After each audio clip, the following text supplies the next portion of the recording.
दो मरण दुख मिट दो, जिनवाणी जग मैया जन्म दुख मिट दो। प्रदीप जी, अभय जी, विजय जी, डब्बू भैया गया सूरत, नरेंद्र जी शेट्टी, अनिल जी, अमित जी, अंकित जी और साथ में धीरज भैया जयपुर, ये सभी आएंगे। और इसके पश्चात पात्र चैनल के सभी परिवार पहुंचेंगे। पात्र चैनल के लिए पहुँचे, थाली लेके जाएं भैया जल्दी।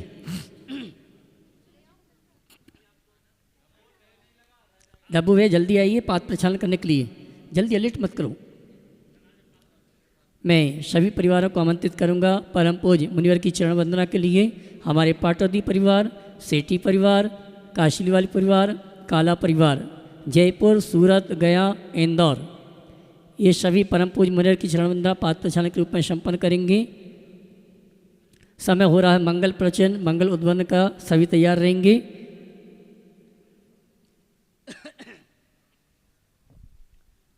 विजय, दोनों हाथ उठा के जयकारा लगाएंगे। बोले देवादिदेव श्री आदिनाथ भगवान के जय जय जय। देवादिदेव श्री महावीर भगवान के जय जय जय। संत शिरोमणि गुरुवराचार्य श्री विद्यासागर जी महाराज के जय जय जय। नवाचार्य श्री समय सागर जी महाराज के जय जय जय। गुणायतन प्रणेता शंका समाधान भावना एक प्रवर्तक जन जन के संत प्रखर वक्ता बोले परम पूज्य मुनि श्री प्रमाण सागर जी महाराज के जय जय जय। मुनिवर श्री निर्वेक सागर जी, संधान सागर जी महाराज के। देवी अहिल्या की नगरी मालवा की शान इंदौर के आचार्य श्री विद्यासागर सभागार से प्रातःकालीन विलंब में मंगल उद्बोधन और मंगल प्रवचन का हम और आप लाभ लें। उसके पूर्व पारस चैनल, जिनवाणी चैनल, आदिनाथ चैनल और प्रमाणिक ऐप के माध्यम से जो इस कार्यक्रम को घर में बैठ के देख और सुन रहे हैं, उन सभी का और पूरे भारतवर्ष से उपस्थित समस्त श्रावक श्राविकाओं का धर्म प्रभावना समिति सकल जैन समाज इंदौर हार्दिक अभिनंदन स्वागत करता है। आइए परम पूज्य मुनिश्री से मंगल प्रवचन, मंगल उद्बोधन के निवेदन करें। उसके पूर्व हम आपसे कहना चाहेंगे, आगामी रविवार अर्थात कल परम पूज्य मुनिवर के सानिध्य में एक इतिहास रचा जाएगा, जब राष्ट्रीय स्वयं सेवक संघ के लगभग 5 से 7 हज़ार कार्यकर्ता परम पूज्य मुनिवर का उद्बोधन, मुनिवर के प्रवचन सुनने के लिए यहाँ पर उपस्थित होंगे। प्रातःकाल की वेला में 8 बजे से ये कार्यक्रम प्रारंभ होगा, जिसमें आप सभी आमंत्रित हैं। ये कार्यक्रम बहुत ही व्यवस्थित अनुशासित ढंग से यहाँ पर कल संपन्न होगा और आगामी अष्टमी का महापर्व के अवसर पर इंदौर एक और इतिहास रचेगा। 108 मंडली सिद्ध चक्र महामंडल विधान में सिद्धों की आराधना करने का सौभाग्य इंदौर नगर के श्रावक श्राविकाओं के साथ पूरे भारतवर्ष क्या विदेशों के श्रावकों को भी अवसर प्राप्त हो रहा है। वो सौभाग्यशाली परिवार हैं जिन्होंने मंडल पुण्याजक के रूप में अपने परिवार इष्ट मित्रों के साथ इस अनुष्ठान में सम्मिलित होने का सौभाग्य प्राप्त किया है। लेकिन आपसे कहना चाहेंगे, उनका पुण्य जागा है जो मंडल पुण्याजक के रूप में इस अनुष्ठान में सम्मिलित होने का अवसर प्राप्त करना चाहते थे, लेकिन मंडल नहीं मिल पाए थे। अब उनके लिए सूचना है, हमारे पास 4 मंडल शेष हैं, जिनके भाव बनते हैं कि अपने परिवार, अपने इष्ट मित्रों के साथ इस अनुष्ठान में सम्मिलित होने का अवसर प्राप्त करना चाहते हैं। आप कमेटी कार्यालय में संपर्क करके आप अपने मंडल को आरक्षित करा सकते हैं। साथ ही वो सौभाग्यशाली परिवार जो पूरे मंडप में 108 मंडलों की पूजन भक्ति आराधना करने का अवसर प्राप्त कर रहे हैं, 31,000 रुपये की राशि, 21,000 रुपये की राशि और 11,000 की राशि माध्यम से इस अनुष्ठान में सम्मिलित होने का अवसर सौभाग्य प्राप्त कर सकते हैं। और सौभाग्य के क्षण और जब इंदौर नगर में 15 नवंबर को 108 जिन बमों की शोभा यात्रा निकलेगी, तब ऐसा लगेगा पूरा स्वर्ग का वैभव इंदौर में उतर के आ गया है। इसके साक्षी बनने के लिए हम आपको सम्मान सहित आमंत्रित करते हैं। आइए इन्हीं सभी सूचनाओं के साथ आप सभी की ओर से परम पूज्य मुनिवर प्रमाण सागर जी महाराज के श्री चरण नमन करते हुए निवेदन करेंगे। मंगल प्रवचन, मंगल उद्बोधन के लिए दोनों हाथ जोड़ लेंगे, बोलेंगे हे मुनिवर नमोस्तु नमोस्तु नमोस्तु। बोले परम पूज्य मुनि श्री प्रमाण सागर जी महाराज की। सभी लोग अपने दोनों हाथ जोड़ लें और मेरे साथ महामंत्र के स्मरण के लिए अपना मानस त्याग करें।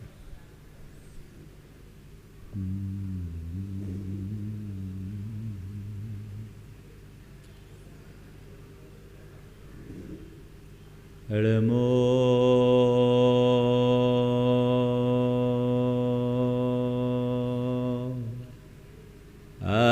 Arihantanam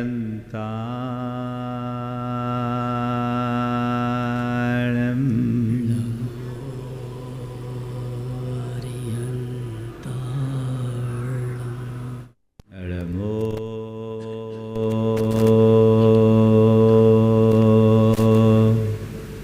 Siddharam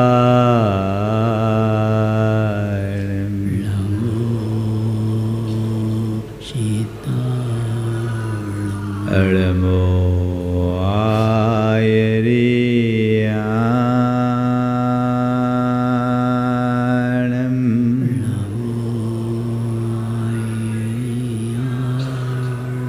Ramo Vajjayanam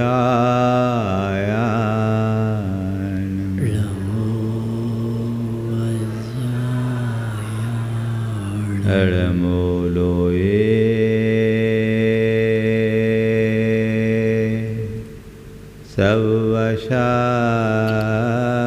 Savvashahunam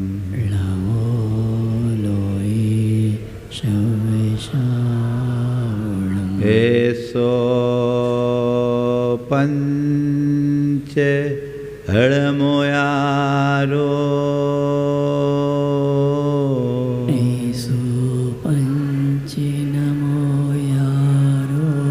Savvapava Panashino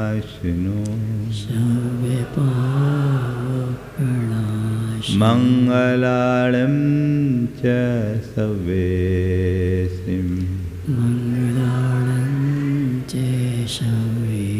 Paramam Ho Mangalam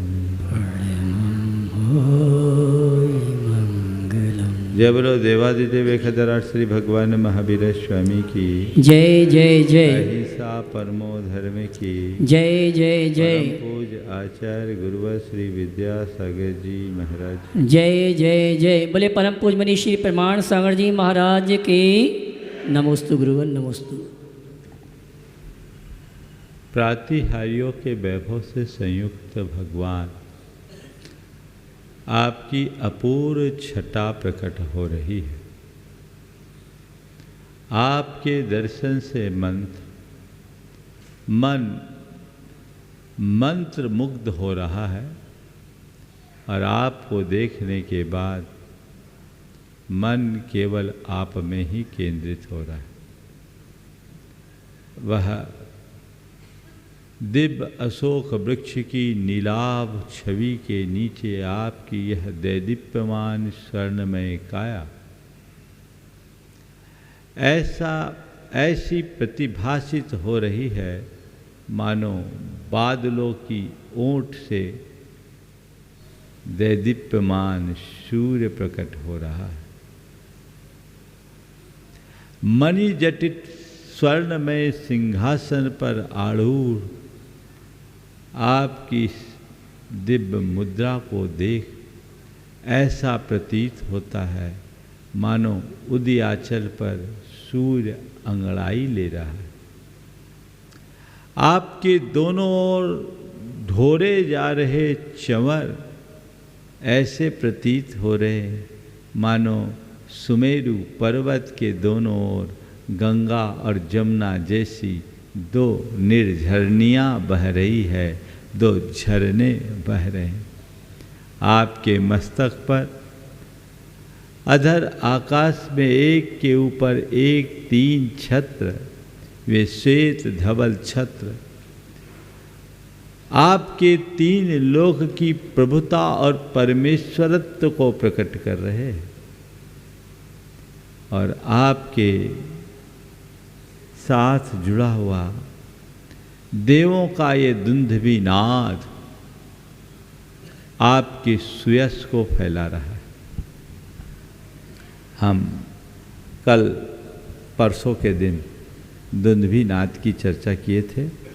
आज पुनः उसी छंद को लेकर मैं अपने आगे की बात करूँगा।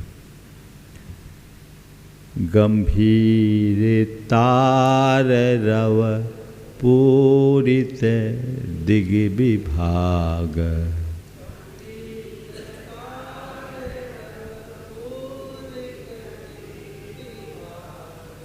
त्रैलोक लोक शुभ संगम भूति दक्ष,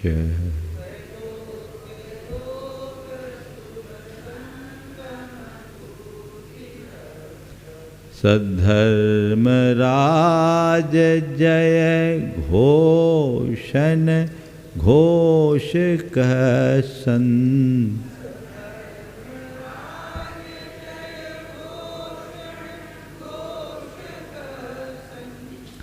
खेदुंदभिर्ते यश सह प्रवादी,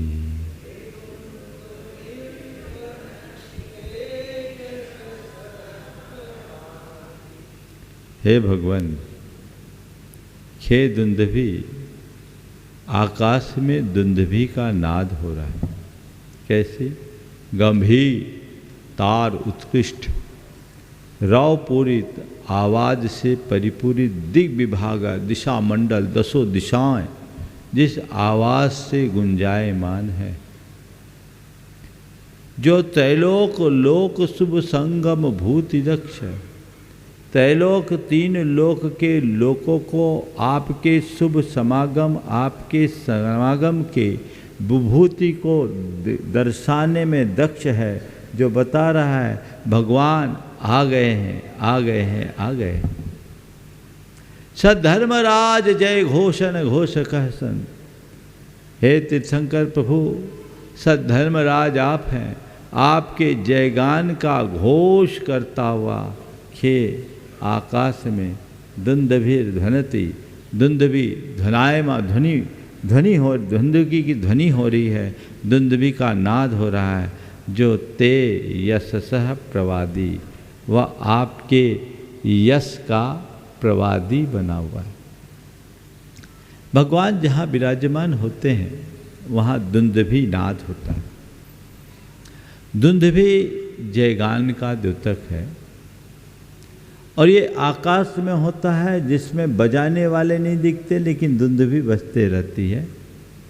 ये एक प्रकार का बैकग्राउंड म्यूजिक है जो देवों के द्वारा चलता रहता है। दुंदभी के विषय में नगाड़ा भी कहा जाता है और दुंदभी एक तुरही जैसा नाद होता है। पुराने ज़माने में दुंदभी का नाद होता था, युद्ध की दुंदभी बज गई, जो हमें सतर्क, सावधान और सचेत करने के लिए किया जाता है। रणभेरी बज गई, दुंदभी बज गई, या किसी बात का ढिंडोरा पिटवा दो, है ना, ढोल नगाड़े के साथ। और तुरही जैसा एक होता है, राजस्थान में अभी भी बहुत चलता है, वो बहुत अच्छे से उसको बजाते हैं। तो वो बजा दिए, यानी ये संदेश सब तरफ फैल गया। तो भगवान के साथ भी आकाश में ऐसा दुंदभी नाद होता है। पहले दुंदभी बजती थी, आजकल सायरन बजने लगा, वो उसका नया रूप समझ लो। भगवान के साक्षी में ऐसी दुंदभी निरंतर बजते रहती। तो ये दुंदभी बज रही है और भगवान इसके रव पूरे दिग विभागा, ये उसकी ऊंची ध्वनि सब तरफ फैली हुई, जो आपके जयगान जय घोष कर रहे हैं। केवल दुंदभी का नाद नहीं होता, उसके साथ जय जय जय ये भी बोला जाता है। आप लोग जय बोलते हैं? जय बोलने की हमारे देश में बड़ी परंपरा है, लेकिन एक बार जय नहीं बोलना चाहिए, 3 बार जय बोलना चाहिए। क्या बोलना चाहिए? जय जय जय। सबसे पहले जय क्यों बोलते हैं? जय का मतलब क्या है? जय बोलने का मतलब है सामने वाले की अधीनता को स्वीकार करना, उसका शरणागत हो जाना। जब हम भगवान की जय बोलते हैं तो हम उनके शरणागत हो रहे हैं, उनके अधीन हो रहे हैं, उनके शरण को स्वीकार कर रहे हैं। एक बार किसी ने बोला कि महाराज जय बोलना तो चिरजीवी रहो, जीते रहो, ये तो एक प्रकार का आशीर्वाद हो गया। तो हम भगवान की जय बोल रहे हैं, गुरु की जय बोल रहे हैं, यानी उनको आशीर्वाद दे रहे हैं। हम बोले भैया एक ही अर्थ नहीं होता, शब्दों का अर्थ प्रसंग के अनुसार लगाया जाता है। यहाँ जय बोलने का मतलब है उनकी अधीनता को स्वीकार कर लेना, उनके शरणागत हो जाना, उनकी शरण को स्वीकार कर लो।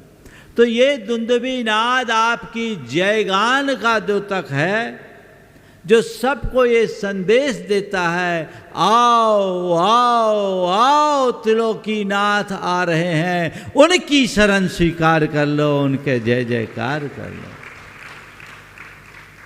कल्याण मंदिर में बोलते हैं ना, भो भो प्रमाद मौधूय भजद्वयेन, है ना, कि अपने प्रमाद को त्यागो। अब भगवान साक्षात यहाँ आ गए हैं, अब इधर उधर झांकने की कोई आवश्यकता नहीं, इधर उधर देखने की कोई आवश्यकता नहीं। प्रभु त्रिलोकीनाथ आ गए हैं, इनकी शरण को स्वीकार करो और इनकी शरण में आकर इनके हो जाओ। ये जयगान है, समझ गए आप लोग? जय तो बोलते हैं, जय बोलने में भी कर्मों का क्षय होता है, लेकिन कब? जब आप अंदर से शरण स्वीकार करो तब, है ना। एक बार मुझसे किसी ने पूछा, महाराज ये जय जिनेंद्र क्यों बोलते? हाँ, आप लोग जय जिनेंद्र बोलते हैं ना, हाँ, क्यों बोलते हैं जय जिनेंद्र? एक बार हमसे किसी ने कहा, महाराज जी लोग मंदिर में मिलते हैं, भगवान के सामने भी मिलते हैं, तो एक दूसरे को जय जिनेंद्र बोल देते, क्या महाराज जी भगवान के सामने जय जिनेंद्र बोलना चाहिए? हमने कहा भाई साहब, जिस दिन जय जिनेंद्र के अर्थ को समझोगे उस दिन मंदिर में अपने आप जय जिनेंद्र निकलने लगेगा। हम जय जिनेंद्र कहते हैं, एक दूसरे के अभिवादन में ऐसे हाथ जोड़कर जय जिनेंद्र करते हैं, इसका मतलब ये नहीं कि उसको प्रणाम कर रहे हैं। जय जिनेंद्र कहने का मतलब यह है कि मैंने जिनेंद्र की शरण स्वीकार ली, तुम भी शरण स्वीकारो। तो वो बोलता है जय जिनेंद्र, मैं भी भगवान का शरणागत, तुम भी भगवान का शरणागत, मैं बोलो जय जिनेंद्र, तुम बोलो जय जिनेंद्र, सारा जग बोले जय जिनेंद्र। क्या बोले? क्या बोलना है? बोलो जय जिनेंद्र, बोलो जय जिनेंद्र, जय जिनेंद्र, है ना। तो जिसकी शरण स्वीकार लो उसकी जय बरबस निकलती है।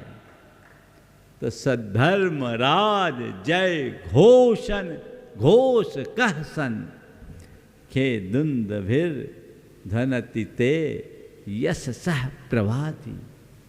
ये उनके यशख्यापन यशोख्यापन का द्योतक है। हमने पहले दिन बताया था, ये 8 प्रातिहार 8 विद्याओं और शक्तियों के द्योतक है। अशोक वृक्ष धृति का, और इसके बाद आप दूसरे नंबर में छत्र था ना, सिंहासन, उनका सिंहासन, उनकी या कीर्ति का। फिर इसके बाद चंवर है, वो शांति का द्योतक है, और छत्र है वो उनके प्रभाव का द्योतक। और अब हम जिसकी बात कर रहे हैं ये दुंदुभि, ये उनकी कीर्ति का प्रतीक है। यश सब प्रवादी, कीर्ति बढ़ती है। अब आगे है पुष्प वर्षा। भगवान के ऊपर अनेक प्रकार के दिव्य पुष्प आकाश से बरसते हैं। बड़ा सजीव चित्रण आचार्य मानतुंग ने किया है। हम छंद ले, फिर प्रासंगिक बात। मंदार सुंदर न मेरु सुपारी जात,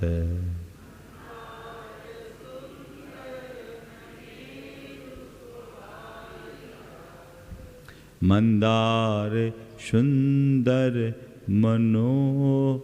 न मेरु सुपारी जात।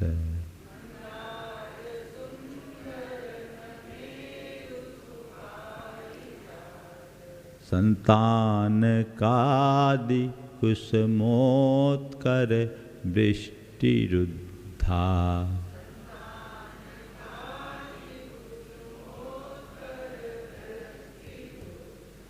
संतान कादि कुसुमोत्कर वृष्टि रुद्धा।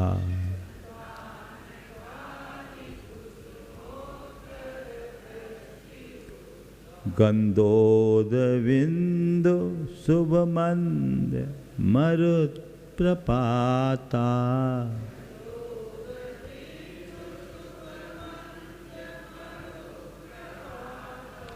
गंधोदविंदु शुभमंद मरुत प्रपाता।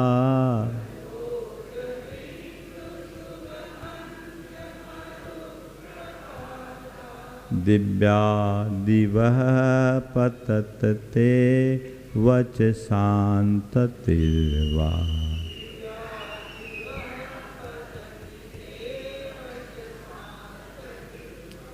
दिव्या दिवः पतति ते वचसान्ततिर्वा।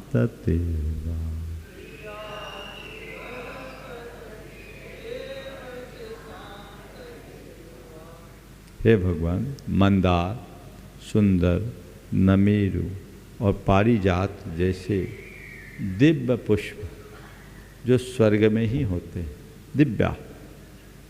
संतानक, संतानक भी मंदार, सुंदर, नमेरु, पारिजात और संतानक आदि कुसुमोत्कर पुष्पों का उत्कर यानी समूह।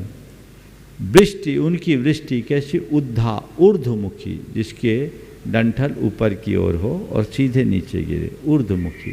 डंठल नीचे गिरे तो आघात पहुंचेगा और पुष्प सीधे गिरेगा तो वो हमें आराम देगा, आनंद देगा। कैसे गिर रहे हैं? गंधोद बिंदु शुभ मंद मरुत प्रपाता। मंद मरुत प्रपाता, मंद मंद वायु के साथ गंधोद बिंदु शुभ मंद मरुत प्रपाता। सुगंधित जल के बूंदों के साथ इन पुष्पों का जो प्रपात है, जो हवा से के मंद मंद वायु के झोंकों के साथ नीचे नीचे की ओर गिर रहे हैं। ऐसे दिव्या, ये दिव्य पुष्प दिवा स्वर्ग के देवों के द्वारा, देवों से पततिते नीचे गिर रहे हैं। कैसे गिर रहे हैं? मानो ते वचसान ततिर, वह आपके वचनों की पंक्ति झर रही है। पुष्प नहीं झर रहे, कैसे झर रहे हैं? वचनों की पंक्ति झर रही। थोड़ा कल्पना करो, भगवान सिंहासन पर अधर में विराजमान है, ऊपर दिव्य अशोक वृक्ष है, 3 छत,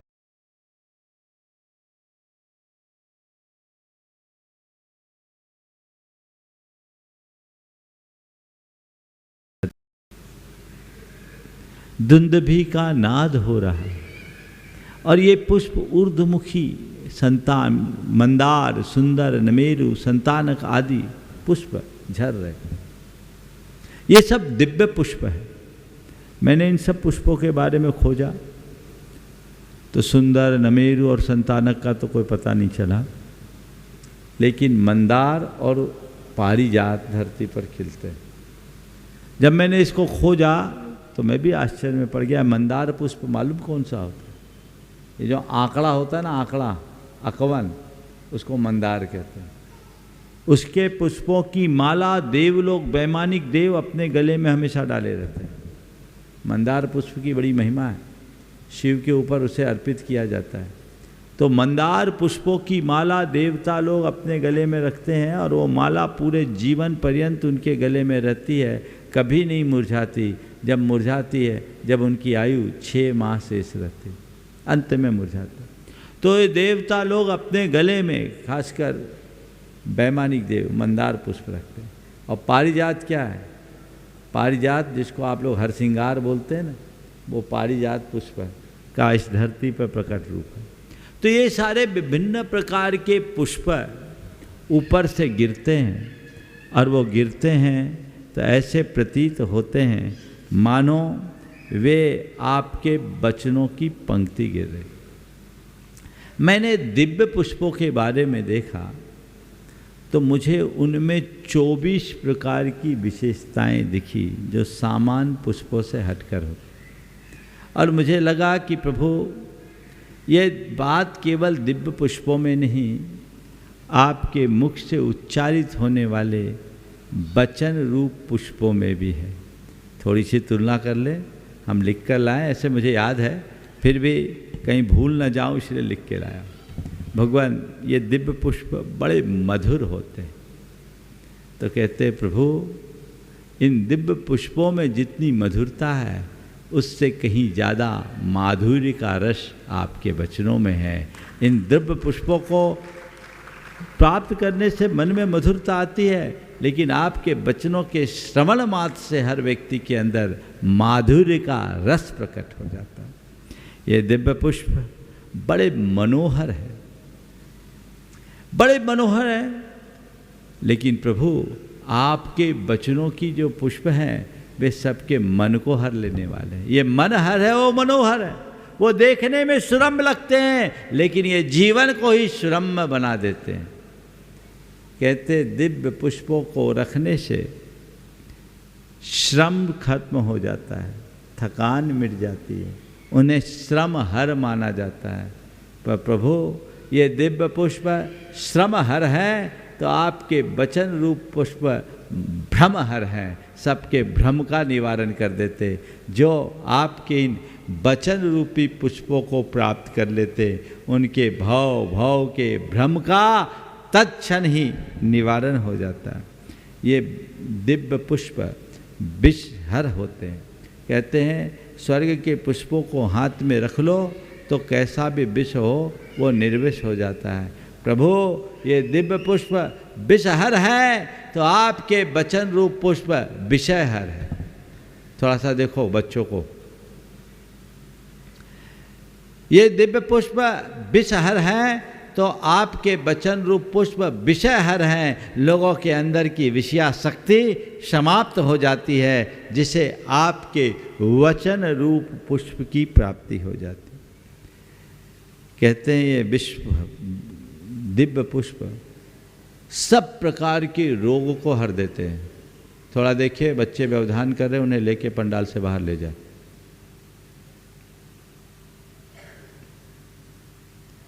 सब प्रकार के रोग को हर लेते हैं। तो प्रभु आपकी वाणी रूप पुष्प भव रोग को हर देते हैं। ये दैवीय पुष्प, ये दिव्य पुष्प तो केवल एक रोग को हरता, लेकिन आपकी वाणी रूप पुष्प तो भव रोग को हर लेता है। इन दिव्य पुष्पों में सुगंध है ना? पर प्रभु गंध केवल महक का नाम नहीं है, गंध का अर्थ ज्ञान भी होता है। तो आपके वाणी रूप पुष्प में ज्ञान रूप गंध है, इसमें सुगंध है, तो आपके वाणी रूप पुष्पों में ज्ञान रूप गंध है। ये विष दिव्य पुष्प वात पित्त कफ इन तीनों प्रकार के दोषों को हर लेते हैं, इन्हें त्रिदोष हर माना जाता है। प्रभु आपकी वाणी रूप पुष्प राग देश मोह रूप त्रिदोष को हर लेता है। ये भी दोनों में त्रिदोष हर की समानता है। दिव्य पुष्पों को प्राप्त करने से तृषा नष्ट हो जाती है, उसे तृषा हर कहते हैं। ये ऐसा प्रभाव होता है कि दिव्य पुष्प आ गए, सारी तृषा खत्म, अब प्यास नहीं। तो कहते हैं प्रभु दिव्य पुष्पों के समागम से तृषा नष्ट होती हो, उसे तृषा हर कहता हो, कहा जाता हो। मुझे नहीं मालूम, मुझे इसका अनुभव भी नहीं, क्योंकि मैंने आज तक दिव्य पुष्प पाया नहीं। लेकिन आपके वचन रूप पुष्प को पाने के बाद मुझे इस बात का आभास हो गया कि दिव्य पुष्प तृषाहर हो ना हो, आपकी वाणी रूप पुष्प तो तृष्णाहर है। वो तृषाहर है और ये तृष्णाहर है, मन की सारी तृष्णा दूर हो जाती। दिव्य पुष्पा को प्राप्त करने के बाद उसके संसर्ग से ऐसा कहा जाता है, कोई कितनी भी गहन मूर्छा में हो वो पुष्प सूंघा दो, उसकी मूर्छा दूर हो जाए। इन दिव्य पुष्पों को मूर्छाहार कहा जाता है। प्रभु आपकी वाणी रूप पुष्प का आश्रय लेते ही व्यक्ति का मोह समाप्त हो जाता है। तो दिव्य पुष्प मूर्छाहर है और आपकी वाणी रूप पुष्प मोहहर है, सब प्रकार के मोह से मुक्त करा देने वाला। दिव्य पुष्प काम का प्रतीक होता है। पुष्प को ऐसे ही काम का प्रतीक कहते हैं। प्रेम की अभिव्यक्ति के लिए पुष्प रखते हैं। आप लोग भी काम मान विधंसनाय पुष्पम निरुपामति कहते हैं। तो प्रभु ये दिव्य पुष्प काम का प्रतीक है, तो आपकी वाणी रूप पुष्प काम जयी है, काम को जीतने में समर्थ बना देता। जो आपकी वाणी रूप पुष्प को आत्मसात कर लेता वो काम जयी बन जाता। और प्रभु दिव्य पुष्पों में पराग होते हैं, वो पराग युक्त हैं। आपके वचन रूप पुष्प जो हैं वो राग मुक्त हैं। उनमें पराग है, ये राग मुक्त है। वो पराग युक्त है तो ये राग मुक्त हैं। फिर दिव्य पुष्पों में स्निग्धता होती है, बड़ी चिकनाई होती है, पर आपकी वाणी में भी स्नेहिलता होती है। आपकी वाणी रूप पुष्प भी बड़ा स्नेहिल होता है। दिव्य पुष्प में पल्लव भी होते हैं। पुष्प के साथ जो नीचे बना रहता है ना, उसको बोलते हैं पल्लव, जिसको पाखुड़ियों के साथ झुकाव बना रहता है। तो दिव्य पुष्प पल्लव सहित है। तो आपकी वाणी रूप पुष्प भी दर्शन, ज्ञान और चारित्र के पल्लव से युक्त है। उनको धारण करने से जीवन में आनंद आता है। दिव्य पुष्पों में पाखुड़ियाँ होती 4। आपके वाणी रूप पुष्पों में भी 4 अनुयोग रूप 4 पाखुड़ियाँ हैं। प्रथमान योग, करणान योग, चरणान योग और द्रव्यान योग रूप ऐसी पाखुड़ी है। दिव्य पुष्प बड़े रसदायी होते हैं, उनमें रस होता है, उनमें रस निचोड़ा जा सकता है। तो दिव्य पुष्पों में जैसे रस है, तो आपकी वाणी रूप पुष्प में भी आत्म रस है। जो प्राप्त कर ले तो उससे अध्यात्म का रस निचोड़ा जा सकता है। दिव्य पुष्पों को पाने से आनंद की अनुभूति होती है। आपकी वाणी रूप पुष्पों का आश्रय पाने वाले को निजानंद की अनुभूति होती है। दिव्य पुष्प विविध रंगों के हैं। तो आपकी वाणी के पुष्पों में विविध अंग है। द्वादशांगात्मक आपकी वाणी रूप पुष्प है, तो उसमें विविध रंग है, इनमें विविध अंग है। दिव्य पुष्प इंद्रिय बल का पोषक होता है।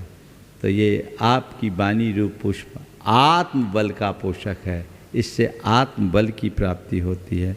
दिव्य पुष्पों को प्राप्त करने से उदासीनता नष्ट होती है। तो आपकी वचन रूप पुष्पों को प्राप्त करने वालों के हृदय में प्रसन्नता की लहर उत्पन्न हो जाती है। वो उदासीनता को नष्ट करता है, ये प्रसन्नता को प्रदान करता है। आपके दिव्य पुष्प सुखकर हैं, तो आपके वचन रूप पुष्प परम सुखकर है, उससे बड़े आनंद की अनुभूति होती है। तो ऐसे दिव्य पुष्पों के साथ आपके वचन रूप पुष्पों की ये शाम्यता मुझे प्रतीत हो रही है। ऐसे शाम्य भाव हमारे अंतरंग में विकसित हो। तो प्रभु आज आपकी इस पुष्प वर्षा को देखकर मेरे मन में अपार आनंद की अनुभूति हो रही है। तो कह रहे हैं दिव्या दिवह पतति ते वचसांत तिरवा। प्रभु आपके चरणों में मैं नत होकर आपके शरणागत होता हूँ और अपने जीवन का पथ प्रशस्त करता हूँ। आज आगे विस्तार न करके यहीं पर विराम दूंगा, क्योंकि कुछ और आवश्यक कार्य है, शेष आगे होंगे। कल का दिन विशेष दिन है, कल रविवार है और कल राष्ट्रीय स्वयंसेवक संघ के प्रतिनिधियों का के लिए एक विशेष प्रबोधन का कार्यक्रम है। और आप सबको पता है उनका कार्यक्रम एकदम निश्चित समय पर प्रारंभ होता है। वे 7:45 पर यहाँ आएंगे। हमारे समाज के सभी कार्यकर्ताओं का ये और समाज के बंधुओं की जिम्मेदारी है कि आप समाज की गरिमानुरूप समय पर पहुंचकर उनका यथोचित सत्कार करें और 7:45 से 8:15 तक आपके जो भी कार्यक्रम हो। कल मैं 8:15 पर इस मंच पे आऊँगा और कल का कार्यक्रम 8:15 से लेकर 9:30 तक चलेगा। समयबद्ध कार्यक्रम होगा, इसलिए आप लोग समय पर आकर पूर्ण लाभ लें। विलम्ब से आएँ तो हो सकता है आपको अंदर स्थान भी न मिले, इसलिए आपको पूर्ण अनुशासन के साथ अभ्यागत अतिथियों का अपने समाज की परंपरा के अनुसार सत्कार भी करना है। और धर्म प्रभावना समिति तो इसमें तत्परता से जुटी हुई है, आप लोगों का सहयोग भी अपेक्षित है। मैं यहीं पर विराम दे रहा हूँ। हाँ, कल और भावना योग जो निरंतर चल रहा है वो 3 महीने तक चलेगा। 6 बजे से जो लोग ऑनलाइन भावना योग कर रहे हैं वो ऑनलाइन करेंगे। कल यहाँ भी ऑनलाइन ही होगा, मैं मंच पर उपस्थित नहीं होऊंगा। प्रमाणिक ऐप और यूट्यूब चैनल के माध्यम से प्रतिदिन आप भावना योग का लाभ ले सकते हैं। जावानी के ज्ञान ते सूझे लोकालोक, सोबानी मस्तक धरो सदा दे तो हो दो। हे जिनवानी भारती तो है जपो दिन रैन, जो तेरो शरणा गहे सो पावे सुख। 9 बार नमोकार की जाप देंगे। बड़ोदरा से रुक जाइए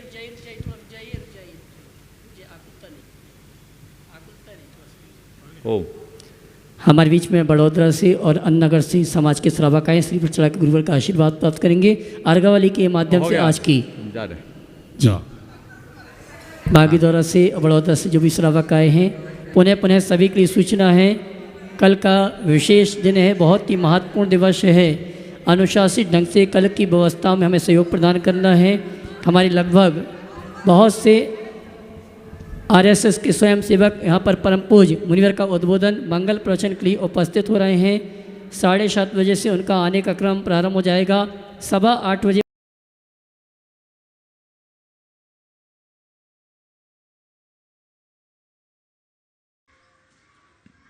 इसी पल अचानक आपकी मृत्यु हो गई। अब क्या घट रहा है, आपके अंदर क्या झलक रहा है, मेरे मौत के बाद मेरा क्या हो रहा है।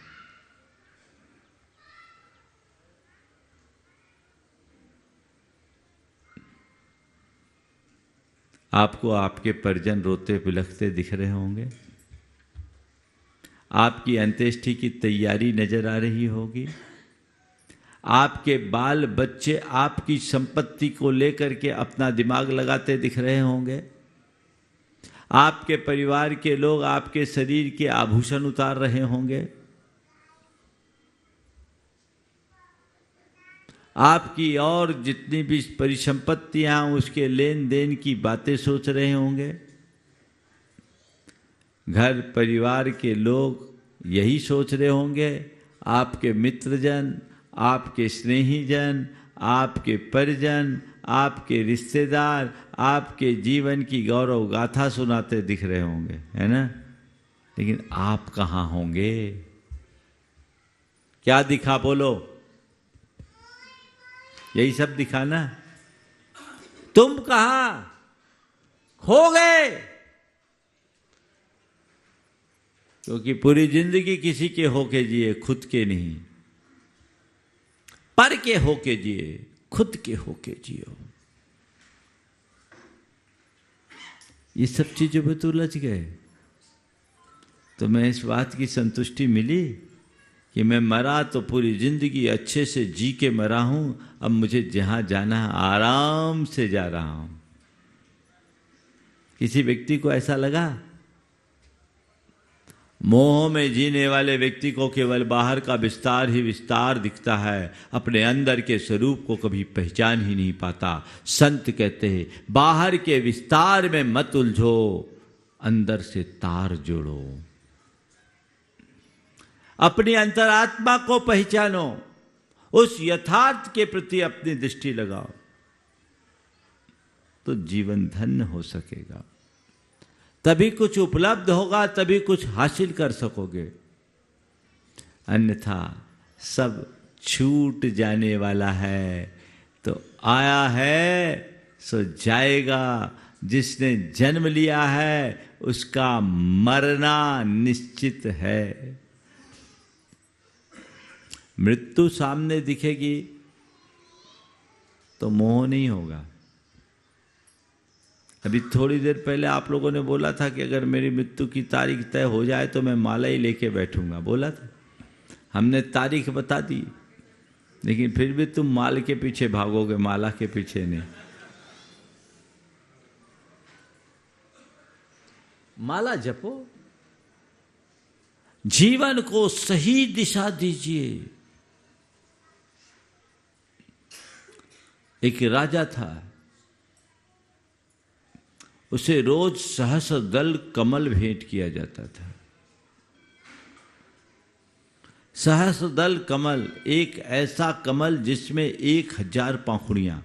हमने शास्त्रों में पढ़ा है, देखा नहीं, होता तो होगा, आजकल भले नहीं होता, शास्त्रों में है।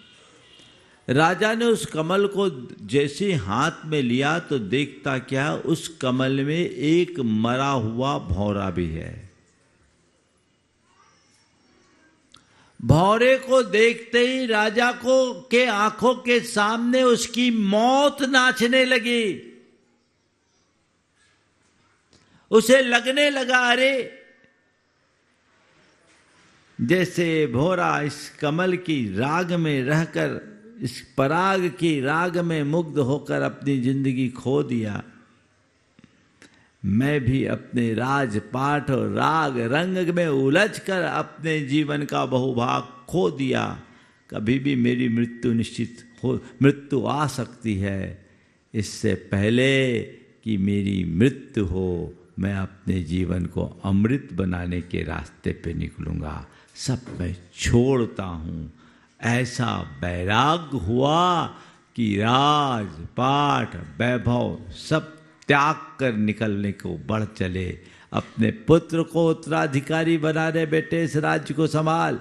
बेटे ने पूछा, पिताजी राज्य को क्यों छोड़ रहे हो आप? बेटा ये निस्सार है, छलभंगुर है, बेकार है, इसलिए मैं छोड़ रहा हूँ। तो बोले, पिताजी जो आपके लिए निस्सार है, जो आपके लिए बेकार है, वो मेरे काम में क्या आएगा? जिस रास्ते को आप अपना रहे हो, मैं भी आपके पीछे चलूँगा। मैं भी भंगुर को छोड़ूंगा, शाश्वत को अपनाऊंगा। बेटा भी विरक्त हो गया, लेकिन राजकाज तो संभालना ही था। पोते का राज तिलक करके बाप बेटे दोनों दीक्षित हो गए। कहानी आप सबको पता है। ये जीवन की सच्चाई है। क्या बजरंग चक्रवर्ती की कथा है ना? किसकी कथा है? आप लोग जानते हैं। उसे भौरे की मौत दिखी, अपनी मौत दिख गई, और तुम कितने को शमशान पहुंचाए, तुम्हें क्यों नहीं दिखती?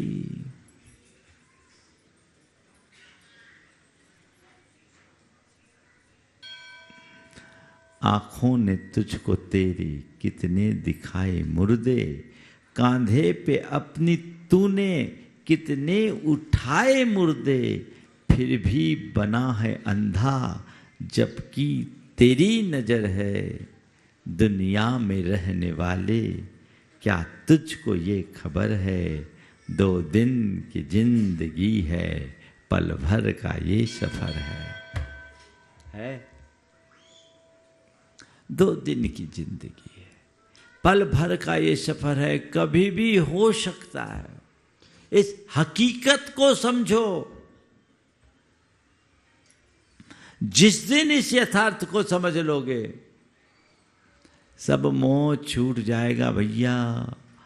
कछु नहीं रखो, कुछ नहीं रखा, कुछ नहीं धरा, सब जंजाल है। एक पल में व्यक्ति सब कुछ से मुक्त हो सकता है। जीवन नश्वर है, जीव अमर है। नश्वर का मोह छोड़ो, अमर का बोध करो। कभी भी मर सकते हो, इसलिए मरने से पहले अमर बनने का रास्ता अंगीकार कर लो। क्या पता कब तुम मरो और तुम्हारी अर्थी उठे और चिता जल जाए। इससे पहले कि तुम्हारी अर्थी उठे, जीवन के परम अर्थ को जान लो। इसके पहले कि तुम्हारी चिता जले, अपनी चेतना को जगा लो। अपने व्यामोह से बाहर उठो, सच्चाई को जानो। यथार्थ की दृष्टि से जीवन को पहचानो। जिंदगी पर डाल ली जिसने हकीकत की नजर,